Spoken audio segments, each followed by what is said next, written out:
দেখো বন্ধুরা, আবার একটা নতুন রেসিপি নিয়ে চলে এলাম। তেলটা গরম হয়ে গেছে ভালোভাবে, দেখতে পাচ্ছ তো। দেখো এখানে কি আছে, সিম আর বেগুন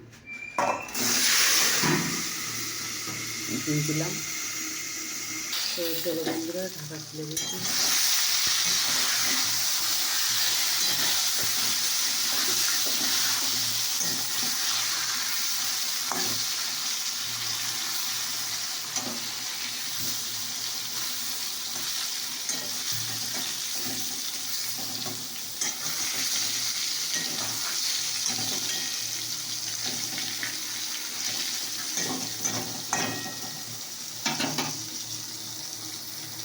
তোমরা দেখতে থাকো। তো দেখো বন্ধু, আমার ভাজা হয়ে গেছে এবং নামিয়ে দেবো। তো দেখো বন্ধুরা, তেল আমি নামিয়ে দিয়েছি। দেখো এখানে তেজপাতা দিয়ে দিলাম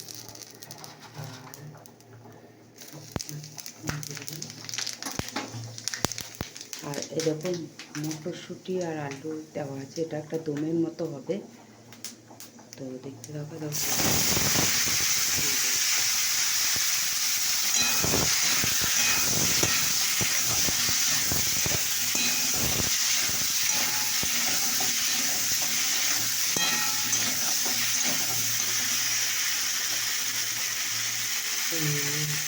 এখানে করবো তোমার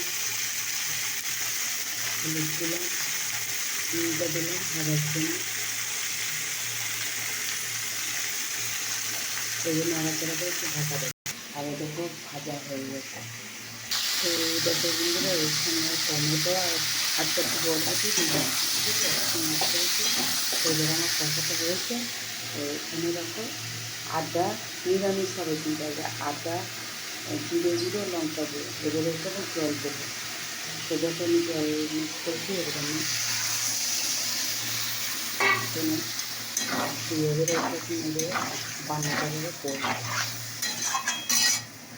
তো কত বন্ধুরা, আমার চা ফুটছে। চা হয়ে গেছে। আমি লাল চা খাচ্ছি সকালে। কারণ কেন খাই লাল চা না, সকালে খেলে পরে গ্যাসটা কম হয়, তার জন্য আমি লাল চা খাই। কিন্তু আমি এমনিতে দুধ চাই বেশি ভালোবাসি। দেখো চা হয়ে গেছে বন্ধুরা।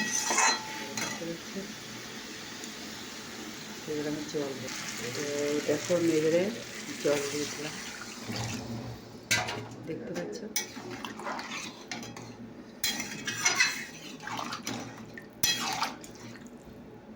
এটা সেটা ঢাকা দিয়ে। তো চলো বন্ধুরা, এবারে